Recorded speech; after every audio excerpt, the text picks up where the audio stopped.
مثل اور مسل میں فرق کیا ہے؟ میں آپ سے چاہ رہا ہوں کہ پہلے ہمارے ناظرین تک یہ بات پہنچ جائے، اس کے بعد ان کو کوئی بدعقیدہ انسان بیٹھ کے بہکا نہیں سکتا جب قرآن کے ترجمے اور قرآن کے مفہوم کا پتہ چل جائے کہ قرآن کیا کہہ رہا ہے، ائمہ کیا کہہ رہے ہیں، ان سے مراد کیا ہے۔ یہ ذرا مثل اور مسل کا فرق۔ جی مثل جو ہے وہ کسی چیز کے بالکل عیناً اسی طرح ہونا ہے، یعنی وہ ظاہر اور باطن میں بالکل اسی کی مانند ہے، یعنی ذاتی اعتبار سے، جنس کے اعتبار سے ایک ہی ہے۔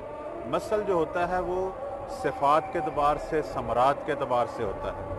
جیسے اگر ہم کہتے ہیں کہ امام حسین علیہ السلام جو ہے وہ سفینہ نوح کی مانند ہیں، سفینہ نوح کا اثر جو ہے وہ نجات تھا، جو امام حسین کی راہ پہ چلے گا وہ بھی نجات پالے گا۔ تو وہ شخصیت کے اعتبار سے ہے، صفات کے اعتبار سے۔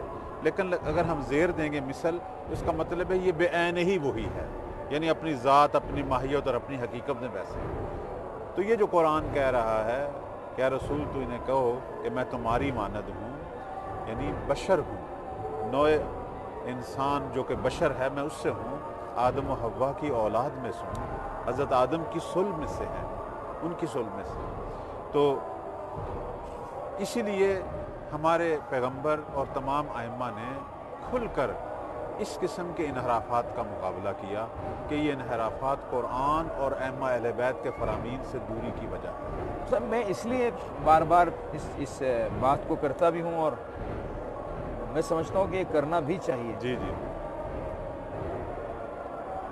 اہل بیت اطہار علیہ السلام کو ایک دوسری مخلوق دکھاتے ہیں ہمارے ملک، جبکہ عقل انسانی اس بات کو قبول ہی نہیں کرتی ہے۔ جب تک میرے پاس مجھ جیسا کوئی انسان نہیں ہوگا۔ اچھا میں ایک چھوٹی سی مثال دیتا ہوں، رات کے اندھیرے میں اگر کوئی کہہ دے نا یہاں جن نکلتا ہے، علاقے کی مخلوق 1 سال تک وہاں سے سفر ہی نہیں کرے گی، یا ہو سکتا ہے ہمیشہ نہ کرے، جن نکلتا استاد۔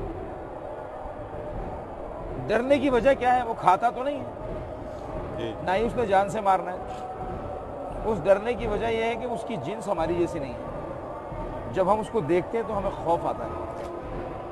اگر محمد والے محمد کی جنس اور ہوتی تو آج ان کی اولاد جو سادات ہے ان کی بھی جنس اور ہوتی۔ سبحان اللہ، اس سے بڑھ کر کیا ہو سکتا؟ سبحان اللہ۔ بھائی اسی پر ناظرین کرام میں سمجھتا ہوں کہ اس سے بہترین کوئی جملہ نہیں ہو سکتا کہ اگر وہ الگ مخلوق ہوتے تو پھر مولا علی علیہ السلام سے حضرت امام حسن امام ہوئے، حضرت امام حسین امام ہوئے، حضرت عباس کیوں نہیں ہوئے؟ وہی رحیم ہے اور وہی جنس ہے، وہی ذات ہے۔ حضرت محمد حنفیہ کیوں نہیں ہوئے؟ چلیے اس کو چھوڑیے، ائمہ نے کنیزوں سے شادی کی، ان کنیزوں کے ذریعے اولادیں پیدا ہوئی جو امامت کے درجوں پر بھی فائز ہوئیں۔ اچھا ان کنیزوں سے ائمہ طاہرین کی اولادوں کے علاوہ اور بھی اولادیں ہوئیں جن کا امامت سے کوئی تعلق نہیں ہے۔ اگر جنس ایک ہے، معاملہ ایک ہے، تو پھر سارے کے سارے امام ہونے چاہیے تھے، یا تو ایک بھی نہیں ہونا چاہیے تھا۔ بہت اچھے نکات ہیں، خدا کی قسم اگر آپ معاشرے کے اندر کسی ایسے انسان کو اپنی مرضی کا دین پھیلاتے ہوئے دیکھیں کہ جس کا مقصد جو ہے وہ لوگوں کو گمراہ کرنا ہو، تو انہی نکات کے اوپر آپ اسے پکڑ سکتے ہیں۔ یہ بات عقل قبول کرتی، کس پیمانے پر آپ یہ بات کر رہے ہیں؟ جزاکم اللہ قبلہ۔ آپ نے تفویض کے حوالے سے پوچھا تھا، میں یہاں ایک چھوٹا سا واقعہ جو امام رضا علیہ السلام کے خادم تھے جناب یاسر، انہوں نے مولا سے سوال کیا تھا تفویض کے بارے میں وہ واقعہ جو آپ کی خدمت میں ہے 2-3 منٹ۔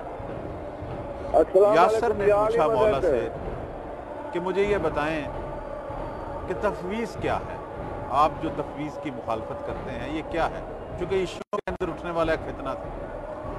امام نے فرمایا اللہ تعالیٰ نے امر دین جو ہے وہ ہمارے پیغمبر کو دیا تھا، ان کے سپرد کیا تھا۔ پیغمبر دین لے کے آئے تھے، اور جو کچھ پیغمبر لے کے آئے تھے اس کو عکس کرنا، اس کو حاصل کرنا ہم پر واجب تھا، اور جس چیز سے انہوں نے منع کیا اسے رکنا ہم پر واجب تھا۔ لیکن خلقت، رزق دینا یہ اللہ نے ہمارے پیغمبر کے ذمہ نہیں لگایا تھا، یہ چیز ان کے سپرد نہیں کی۔ اور فرمایا یہ اگر کوئی کہے کہ یہ اللہ نے پیغمبر یا آل پیغمبر کے سپرد کیا، یہ تفویض ہے۔ پھر مولا جو ہے وہ قرآن کی مختلف آیات بیان کرتے ہیں، جیسے سورہ زمر کی آیت نمبر 62 کو سورہ روم کی آیت نمبر 40 کو بیان کرنے کے بعد فرماتے ہیں کہ ان آیات کو پڑھیں. یہاں اللہ نے اپنے آپ کو بعنوان خالق اور رازق کے طور پر پیش کیا. تفویض یعنی یہ ہے کہ ہم امام کو خدا تو نہیں مانتے لیکن خدائی صفات ان کے سپرد کر دیں. ہم کہیں اب رازق یہ ہیں، اب خدا نہیں ہے، اللہ ان کو دے کر خود فارغ ہو گیا ہے. کچھ لوگوں نے اس طرح کے عقیدے بنائے ہوئے ہیں. یہ وہ عقیدے ہیں جن کے خلاف بھی ہمارے ائمہ نے جہاد کیا اور ان کو رد کیا. اور یہ سارے انحرافات کی وجہ صرف اور صرف ناظرین کی خدمت میں عرض کروں گا قرآن اور اہل بیت کے صحیح فرامین سے دوری ہے. ہمارے گھروں میں قرآن مجید ہے لیکن ہم پڑھتے نہیں ہیں. وہ مرنے والوں کے لیے رکھا ہوا ہے، جب وہ کوئی مرے گا پڑھیں گے. نہ اس کا ترجمہ نہ اس کی تفسیر جو محمد والے محمد نے بیان کی. ہمارے گھروں میں نہج البلاغہ ہم نہیں پڑھتے. ہمارے گھروں میں ہو سکتا ہے حدیث کی کتابیں بھی ہوں، نہیں پڑھتے. یہ موبائلوں میں حدیث کی کتابیں موجود ہیں، نہیں پڑھتے. علماء کی گفتگو موجود ہے، نہیں سنتے. یہ دین سے دوری، یہ جہالت باعث بنتی ہے کہ یہ شیاطین حملے کرتے ہیں. اور اہل فتنہ جو ہمارے ماحول میں موجود ہیں کہتے ہیں نا جی پیٹ جو ہے شکم اس نے بھرنا ہے، اگر آپ اسے حلال غذا سے نہیں بھریں گے تو وہ حرام سے بھرے گا. انسان کا دماغ بھی ایسا ہے، اگر اس سے حقائق نہیں دیں گے تو وہ انحرافات سے بھرے گا. تو ان سب چیزوں کا خاتمہ یہ ہے کہ علوم آل محمد سے استفادہ کیا جائے، قرآن مجید سے استفادہ کیا جائے، تو یہ ساری چیزیں ختم ہو جائیں گی. اہل علم لوگوں کی صحبت کو اختیار کیا جائے، ان سے سوال کیے جائیں، ان سے دلائل مانگے جائیں، انہیں کہیں کہ قرآن اور احادیث کی روح سے ہمیں بیان کریں. اب ہمارا یہ فریضہ ہے کہ ہم محمد و آل محمد کے فرامین اور آیات الہی کو بیان کریں. اب کوئی ہمیں مقصر کہے، جو مرضی کہے، یہ وہ جانے اور خدا جانے.